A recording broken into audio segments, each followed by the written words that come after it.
Kwaminat TV, promoting African businesses home and abroad. Kwaminat TV, the best and the full way to sell your brand to the world. Kwaminat TV, promoting African business. Joyce, we are still on you because you feel when you go home, it's like heaven on earth. Yeah. People you meet on the street, everyone say hello to you. Yeah. Auntie, mama, and whatever. Yeah. And because of that, Yeah. we are just going to fast forward it. Because of that, you have moved back home. Yes. What are you doing back home in terms of business-wise, entrepreneur? Okay, let me ask you, are you an entrepreneur? Yes, I am. So what do you do? Here is my story. So I went back in 2010. You have Actually, you?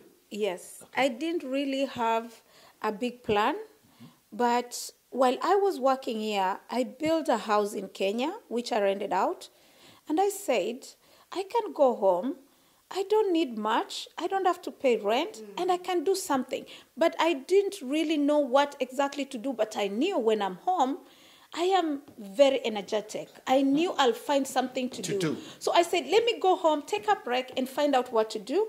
Furthermore, if it doesn't work, I can still come back. So I went home, and as I was sitting in my apartment, this was like the first day I'm arriving, I was just like, I need to do something. What do I need to do? So a property next to my house was empty. This lady lives in Germany. And I just got an idea. I want to do chicken farming.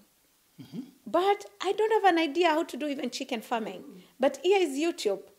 So I started watching YouTube, learning how to do chicken farming, producing eggs, even producing chicks. So I'm just there reading, and it got even more interesting because, I mean, my background, where I come from in the village, we used to do chickens. Which village do you come from in Kenya? I come from a place called Kitui. Kitui? Yeah. Which language do you speak there? Kamba. Speak something. Say hello to your moms, your parents. Mwatindata.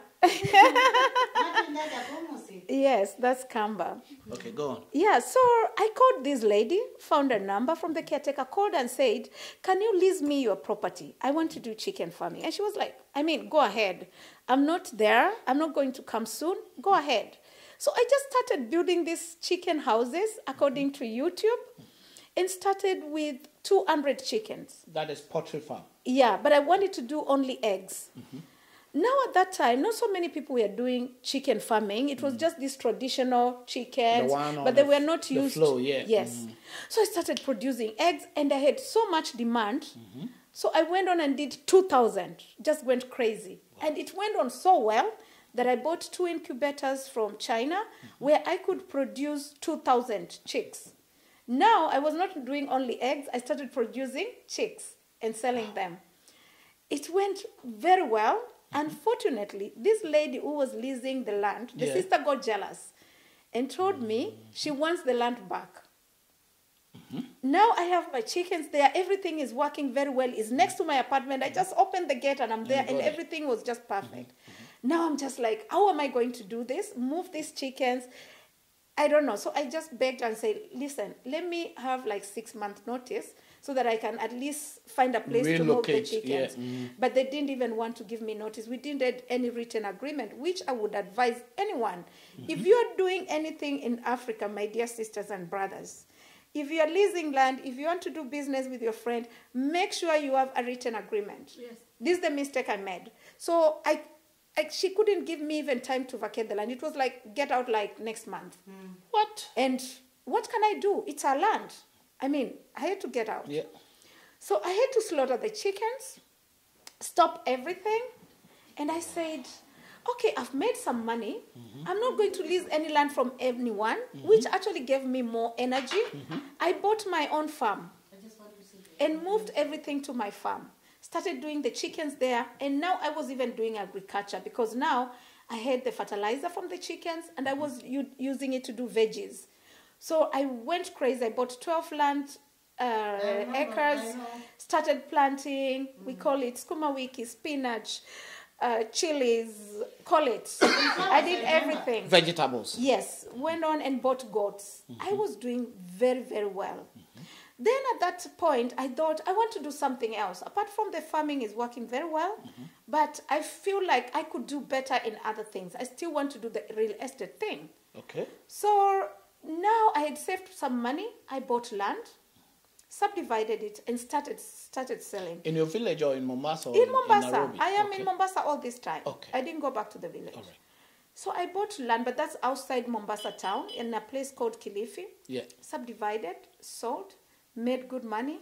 And of course you buy again and again and again. And started now also selling for other people. So you bought the land, selling the land, or you bought the land, built and sold the house? You were just selling the land? Yes, I didn't do any development. Okay. I just bought it, subdivided. It was 6 acres. I did 1 acre, 1 acre, 1 acre, and sold 1 acre, 1 acre. Made good money, went to the next, bought 12 acres, did the same, and continued. And then now started also, I opened a company, which is called Kanya Real Estate Company, and started also selling for other people. Okay. And I did very well. I thank God. I'm proud of myself. It was not an easy journey, but I thank God. I think you are not the only one who is proud of yourself. I think every African woman or every African that comes to Europe have the experience, go back home, utilize it. Yeah. Should be praised. Yeah. Yeah. So we are all proud of you. Thank you so much. So what happened? Your story is very interesting. So we want you to continue. Then we go on. Yeah. So I kept the company, still did real estate, but I was very ambitious as an entrepreneur. I'm a golfer. So I do golf because I associate with people who grow me in my business. Okay. So you meet people who are interesting, who want to buy land, who want to sell land. So it's a good thing. While playing golf, I met a friend from Germany who has a construction company here. It's called Olaf, a very good friend of mine. So Which is a German? He's a German, yeah. He called me and said, let's have a round of golf. So we are playing golf, we are talking. I'm like, how is your business doing? And he was like, Joyce, you can't believe it. Like, I have so many contracts. I have no people to work for me. I'm looking for people here in German. That is 2 years ago. I'm looking for people, like people from Poland to work for me, and it's so difficult to get workers. I have so many contracts that I can't even take because I can't get the right people, or I can't get people. And I'm like, how is that possible? And he said, really, it's a big problem in German. We have problem. We lack people to work. Hand workers. So I was like, okay, let's finish golf and let's talk about it. And this thing was just stuck in my head. So we finished the round of golf, and I told him, Olaf, let's have lunch tomorrow. I'll sleep over it. Let's see what we can do. And he said, what would you do from Africa? I need people in German. I said, don't mind. Let's talk about it tomorrow. So the next day, we went for lunch as agreed. And I told him, I couldn't sleep. I was just thinking, how can you not get people? In the first place, how do you get people to work for your company? So he has a recruitment company here in Berlin, which gives him workers. Yeah. So I said, why can't we get people from Kenya? Site Arbeit. Yes. Why can't we get people from Kenya? I said, Joyce, this is so complicated.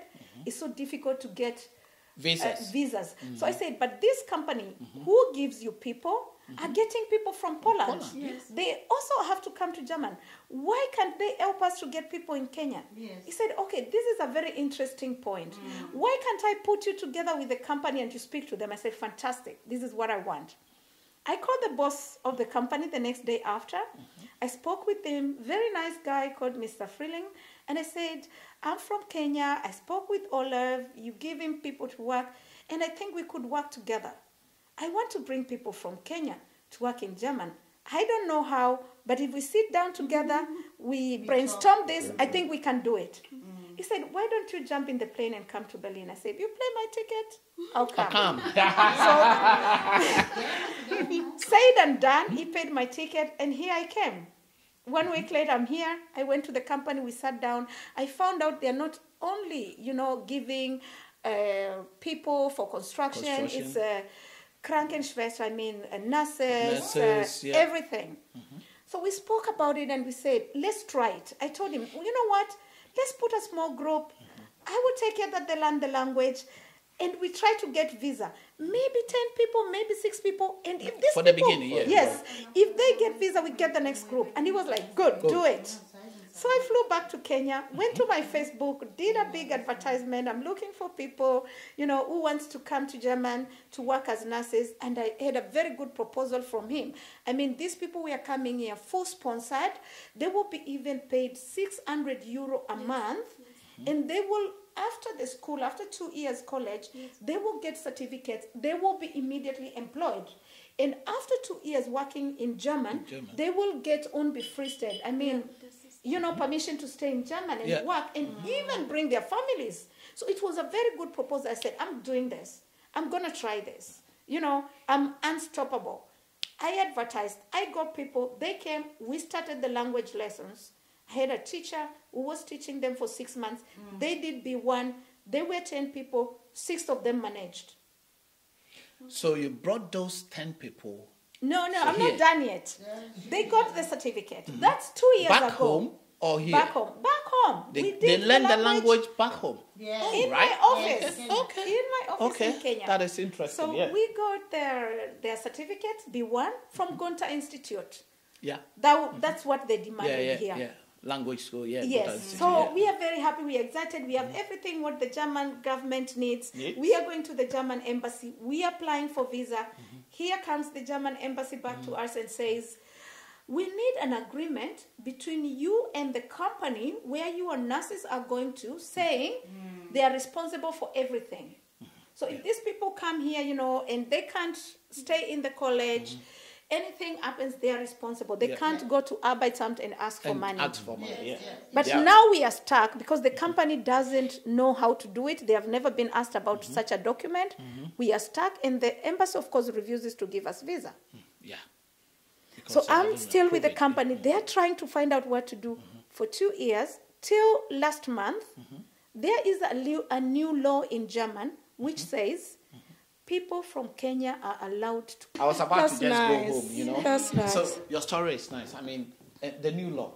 Yeah, so the new law says people from Kenya are allowed to come here and work as nurses, which was not allowed Before. the years before, yes. So now I've activated my candidates. We have gotten a hospital in Sachsen-Anhalt that is taking them. So they're supposed to come here in March. Pray for me. I hope this goes through. This is my first group. These are like my babies. We have worked so hard. They have been so patient. 2 years is not a joke. I really thank them for trusting me and, staying on. And so we are there. I hope they're coming in March. And if they come to the hospital, which is taking us, I am supposed to be bringing 50 to 60 people in Germany in the next years. And this is like, wow. To bring 50 to 60 people who, the problem in Africa, we have people who have the education, who are ambitious, who are hardworking, but they don't get the possibility.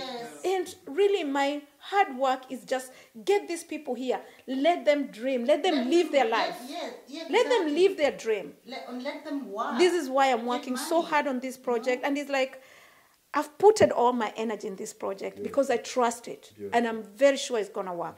It will work. Yes, it will work. Amen. Because I just think this is what the Europe can have. Germany, please, can I speak German?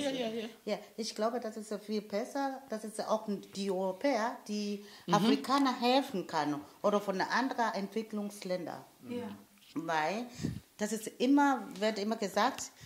wird nur immer gesagt, oh, ja, wir schicken Geld oder wir helfen, wir geben Essen, wir machen Wasser. Das hilft ja gar nicht. Aber was es mehr hilft, wenn diese Leute, ihr fällt Arbeiter, ihr fällt Leute, die gehen in zum Beispiel Altersheim, alte Leute helfen und sowas und alles drum dran. Also auch Handwerk gibt es auch hier in Deutschland nicht mehr. Und wenn diese Leute die Chancen bekommen, es heißt nicht, dass sie hier kommen und hier leben. Einfach nur so als Seite arbeiten. Einfach als Seite arbeiten. Die Deutschen, die haben diese Leute nicht, weil die haben ein bisschen mehr anders. Also es gibt kein Handwerk oder es gibt Leute, die wollen keine als Krankenschwester oder in Altersheim arbeiten, weil die Leute, die entwickelten sich anders in Europa. Die macht das System mit Computer und alles drum dran. Und in Afrika, wir haben Leute, die arbeiten, also handlich, Physical, ja, mit Hand, physically, ist genauso wie in Asien. Und das ist ja, ich meine, das ist die wirklich Europäer, dass es ja nicht helfen kann, statt immer nur was zu geben. Und wenn du heute Brot geben, die essen das Brot und dann morgen gibt es nicht mehr da. Aber wenn du diese Person eine Chance gibst und das geht zu arbeiten, also das ist nur wie geben und nehmen. Das ist geben und nehmen. Da gibt es Hilfe und da gibt es so Hilfe. Die kommen hier, die wollen gar nicht, die muss kein Geld von dem Sozialamt oder vom Jobcenter nehmen, sondern die arbeiten, die kriegen ihr Geld und dann die kann ihrer Familie helfen. Und wenn die genug haben, dann gehen die zurück in ihre Länder und die haben was getan und die haben was und dann da entwickelt sich auch mal was Schönes. Und diese Leute, die haben wieder ein gutes Leben. Ja. Was ist anders? Ich denke, es ist so, dass wir in Afrika, wir sind sehr gut gebildet, ja, wir sind sehr schlau und wir haben viele Ideen. Aber diese Unterstützung haben wir sehr, sehr wenig. Ja. Man lernt sich und dann später am Ende, dass du viele, die sind studiert, und am Ende das Zertifikat liegt im Schrank und gibt keine Arbeit. Ja. Wenn diese Leute eine Chance hätten, weil, guck mal in Afrika, wenn ich sehe so viele Handwerker in Afrika, die kommen sehr viele aus China. Man kommt in Kenia, viele werden von China kommt und dann wird da gearbeitet. Ne? Und ich frage mich, da gibt es viele junge Männer, die steht einfach da, keine Arbeit, nichts. Und die andere kommt aus Ausländer und die arbeitet da und ich wünsche gerne, wenn ich richtig in der Zukunft was ändert, dass wir was bauen für unsere junge Generationen und Chance geben. Oder in Europa überall reisen, Bildung, ich meine Weiterbildung, was lernen und dann am Ende, dass wir zurück nach Afrika und dann bauen unsere Heimat. Das ist klar. Genau, yes. Ja, weil wenn wir immer diese Hilfen, was mir manchmal sehr wütend macht, ist so Afrika, Hunger in Afrika. Afrika ist sehr reich, wir sind sehr reich. Das Problem ist, wir sind unter Druck. Ich meine, wir zeigen nicht, was wir können. Wir haben Angst, ich weiß nicht warum. Wir müssen weiterreden und zusammen arbeiten und zusammen gemeinsam eine Lösung finden für die Zukunft weiter, auch für unsere Kinder. Yeah. I think what you're saying about unsere leaders. Yeah. You see, wenn wir immer reden, dann kommt die Politicians drin. Yeah. But unsere leaders muss es eins sein. Yeah. The whole Africa. Yeah. Not only Kenya. Nee. No, I mean, today there's a chance for Kenya to come to Germany. Yes. Yeah. England will say, okay, there's a chance for Ghanaians to come to England. Yes. Then France will say there's a chance for Senegal to come to France. They divided us. Yes. And this is what it doesn't have to happen. Yes. Africa has to be one. Yes. And that is the big problem that we are facing. Yes. I think it's going to be. Wir müssen zusammen. Africa now is one. Ja. Wir müssen mal zusammen. I think when you're talking about unification, East Africans are doing well because when I look at the East African community here, even in Germany or even in UK, they are more united than we in the West African. I mean, I should say it clear. But I think it's the language. Language speaks a lot. The Swahili, because when you take a Tanzania, I mean, they speak Swahili, they can understand what the Kenyan is speaking. It binds them more. Yes. You understand? Bring a Ghanaian, Nigerian, and Sierra Leone here, you would see. Because we are, even though we say we are speaking English, because the English is foreign.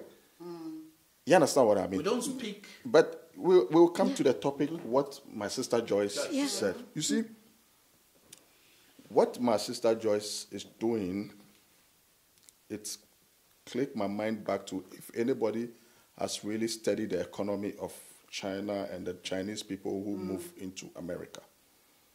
Or I'll take Ireland, for example. There is something we call exodus. You cannot stop exodus. It's movement of the people.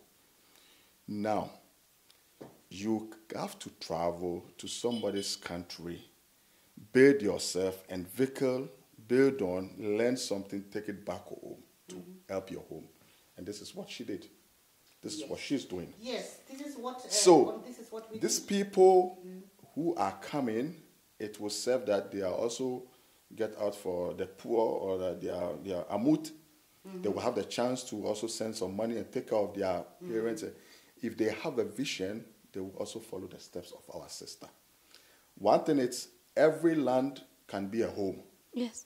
But you have to look at the help Joyce did to help some people so that you can also do the same. Exactly, because when I can say about this, because what Joyce did is very worth it. Because when she went there back, she have make a business and she need people who work for her. And she can't afford that. So she gets some people who have no work and giving her work, you know. And this is, yes. And this is what we need. We need somebody to contribute to that. Exactly. Yeah. And that's what I say. It's worth it what she did. And when when every African can do like this, so we will go forward. Exactly. This is why I'm saying. Say it in Swahili. Yes, kama kila Mwafrika atafanya hivyo, tutaendelea mbele. You see? And what I just want to say something about we African. I just want you African, you are Europe or you are everywhere in out of country. Please, I just want to say one thing. When you go to the country and you want to work there and you want to get money, please, you are first to learn the language. And when you learn the language, you will be so successful because you can talk with everybody, you can go where, and when you talk the language, you feel better and you can do everything. If you don't talk the language and you don't want to learn language, of course, I know many of them, they just come here, close the door, just talking them just language, and they forget that when I want to go to the work, I have to go in the office where it's not my country, and I have to speak this language and to get the money. And when I don't speak language, of course, the people, they will always go back to me. So make sure you learn first the language, try your best, and then it will be better for you, because this is showing more respect. When you learn the language, you speak with people. And then they will respect you. Oh, yes. Oh, we can do this. We can work together, you know. As simple as what you are saying is, basically, when you travel to Europe, like we that came in here in Germany, we have to learn the language. So that is integration. This is When you learn the language, you integrate. And the moment you integrate, if I go to German's office, I got married to a German. Yes, when you go to German office and you speak the language, this he or she is happy to communicate to and you and show you what is there, put things on the plate. Although there will be still discrimination because of the color, but still you can take what you also exactly. want. Is that what you, when you don't then speak the language and you have also color where you don't understand, so you're just getting, and these people, they can't work with you because. But when you just go there and you show, oh, it's me, I remember. I'm talking the language. Let me say something, chip something in. When we came first, in the early 90s, when we came here, I came here just before the Berlin Wall and went down. And we don't understand the language. Anything you say, they say, you say, yeah. When you go to work in the kitchen and other places, anything you say, yeah. Then when they insult you, you say, yeah.